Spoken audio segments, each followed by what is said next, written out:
السلام علیکم ورحمۃ اللہ وبرکاتہ۔ اللہ ایک فیصلہ کر چکا ہے اور اس فیصلے کو ظاہر کرنا چاہتا ہے۔ وہ کیا فیصلہ ہے؟ وَيُرِيدُ أَن يَبْعَثَ أُمِّيًّا مِّنَ الْأُمِّيِّينَ کہ اللہ تعالیٰ ایک اپنا نبی محبوب بھیجنا چاہتا ہے ایک قوم میں جو لکھنا پڑھنا نہیں جانتے، ان میں اپنا ایک حبیب بھیجنا چاہتا ہے، لا یقول الخنا، جو کبھی زبان سے ایسا بول نہ بولے گا جس سے کسی کا دل دکھ جائے گا۔ میں کہہ رہا ہوں یہ ربیع الاول کے مہینے ایک بات اپنے نبی کی لے لیں، صرف ایک، اللہ کی قسم ایک بات صرف ایک لے لیں، میرا بیان بھی وصول ہو جائے گا اور آپ کی میری جنت بہت بڑی بن جائے گی کہ اس زبان سے کسی کو دکھ دینے والا بول نکال دیں، نکال، ہاتھ جوڑتے، کوئی دکھ دے تو سہ جاؤ، آہ نہ کر لبوں کو سی، عشق ہے دل لگی نہیں، سینے پہ تیر کھائے جا، آگے قدم بڑھائے جا، یعنی زبان حال سے کہہ دے کہ ہاں ستائے جا۔ ہمارے گھر ٹوٹ رہے ہیں، پیچھے کوئی پیسے کا چکر نہیں، زبان ہے۔ طلاقیں ہو رہی ہیں، پیچھے کوئی پیسہ نہیں، زبان ہے۔ خامن بیوی میں، ساس بہو میں، سسر بہو میں، باپ بیٹے میں، بھائی بھائی میں، کوئی لمبے چوڑے جائیداد کے مسئلے نہیں ہیں، کوئی یہاں تو اللہ کا فضل ہے، یہاں انسان ہے وہاں فراڈ بھی ہے، لیکن ایسا فراڈ نہیں جیسے ہمارے یہاں ہوتا ہے۔ تو سارا جھگڑا یہ زبان ہے، زبان، اس میں زہر بھرا ہوا ہے، یہ جب ڈستی ہے نا تو موت بھی اس کے زہر کا اثر نہیں نکال سکتی۔ لا یقول الخنا، میں قربان جاؤں، میرے نبی کی صفتوں کو جمع نہیں کیا جا سکتا، بیان نہیں کیا جا سکتا، تو اللہ تعالیٰ نے اپنے نبی کی پہلی کتابوں میں وہ صفت بیان کی جس سے معاشرہ بنتا ہے اور جس کو چھوڑنے سے معاشرہ تباہ ہو جاتا ہے۔ اللہ کی قسم، جو گھر ٹوٹے، جو خاندان ٹوٹے، جو مسجدوں میں لڑائیاں، آپس میں لڑائیاں، اس کے پیچھے یہ ہے، یہ جو دو دانتوں، جو دو ہونٹوں کے درمیان ہے، 32 دانتوں کے درمیان ہے، جو اس پہ قابو پا جائے گا اس کا پورا دین سلامت۔ حدیث بھی سنا دیتا ہوں، معاذ الا انبئک بمیلاک ھذا کلہ، معاذ تمہیں سارے دین کا خلاصہ بتاؤں، اپنی شریعت کا خلاصہ بتاؤں؟ آسان ہے شریعت کا خلاصہ کرنا، کوئی کچھ بتائے گا، کوئی کچھ بتائے گا، میرے نبی نے خود بتایا، معاذ اپنی شریعت کا خلاصہ بتاؤں؟ کہ جی بتائیے، مجھے دیکھو آپ نے یوں کیا، زبان نکال کے پکڑی، یہ جیسے چھوٹے بچے کو سمجھاتے ہیں ایسے سمجھایا۔ کس کو؟ معاذ کون ہے؟ آپ کو کیا خبر وہ کون ہے؟ 18 ہجری میں انتقال ہوا، اردن میں اللہ کے راستے میں طاعون میں انتقال ہوا، باپ بیٹے کی قبر کٹی۔ میں کئی دفعہ وہاں اردن گیا ہوں، لیکن 2 دفعہ مزار پہ جانے کا موقع ملا۔ آخری دفعہ 1434 تھا اور ان کی قبر سے خوشبو اٹھ کر پورے مزار کو معطر کر رہی تھی، پورے مزار میں خوشبو پھیلی ہوئی تھی، اور وہ خوشبو میں پہلے سمجھا یہ جو اوپر چادریں پڑی ہوئی ہیں اس میں سے ہے۔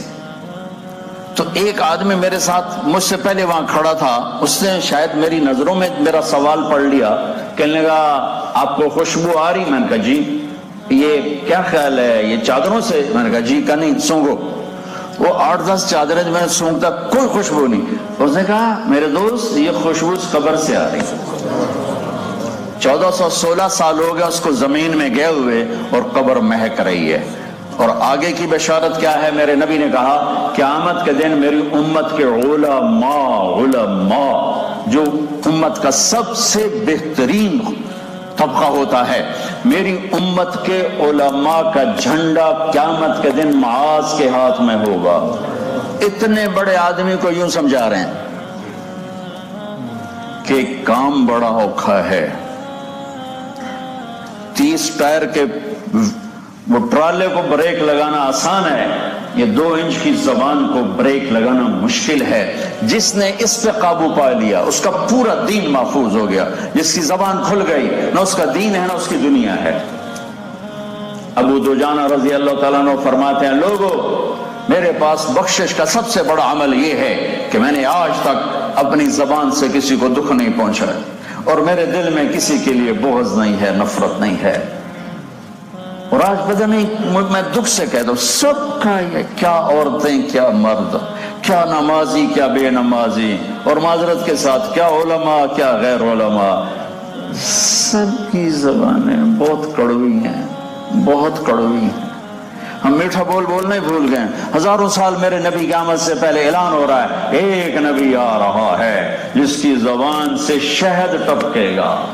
وہ ایسا بول نہیں بولے گا جس سے کسی کو دکھ پہنچے گا. یہ میں آپ سب کے سامنے ہاتھ جوڑ, ایک بات یہ اپنے نبی کی, میں تو میری تو زبان چل رہی, بات تو میرے نبی کی ہے, صفت تو میرے نبی کی ہے, لیکن اللہ ذوالجلال کی قسم اپنے گھروں کو خوش دیکھنا چاہتے ہو, گھروں میں آبادی دیکھنا چاہتے ہو, اس پہ تالا لگا, سوائے خیر کے کوئی بات نہ کرو. کون برا ہے کون اچھا ہے یہ اللہ قیامت کے دن فیصلہ کرنے والا ہے. میں یہاں کیوں قلم پکڑ کے فیصلہ کروں اے ای ہو جاتے اے ای ہو جا. اپنے عیب دیکھو تمہیں اوروں کے عیب بھول جائیں گے.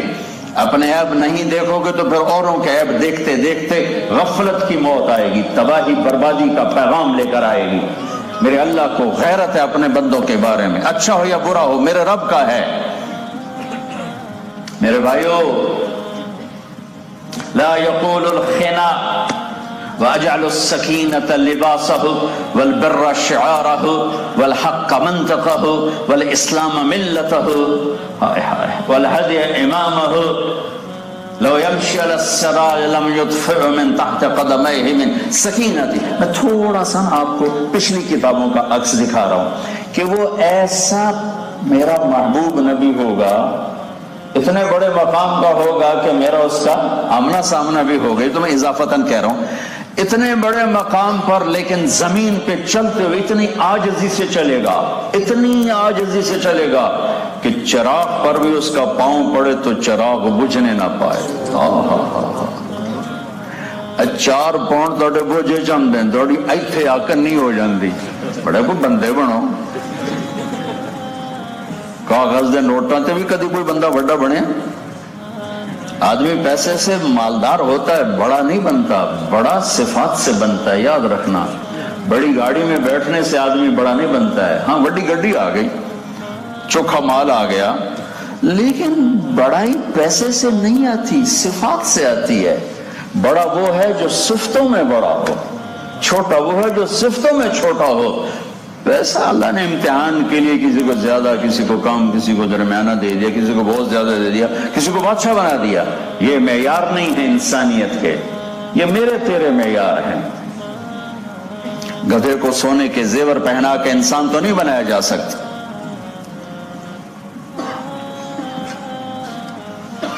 ہائے وہ میرا نبی ایسا کہ جنت کی چابی اس کے ہاتھ میں, اللہ کا جھنڈا اس کے ہاتھ میں, ختم نبوت کا تاج اس کے سر پر, شفاعت کا حق اس کے ہاتھ میں, پل صراط پہ پار کرنے کے لیے شفاعت اس کی توفیل, جنت میں جانے کے لیے شفاعت اس کی ملے گی, پل صراط پار کرنے کے لیے شفاعت اس کی ہوگی, جنت میں داخلے کے لیے شفاعت اس کی ہوگی.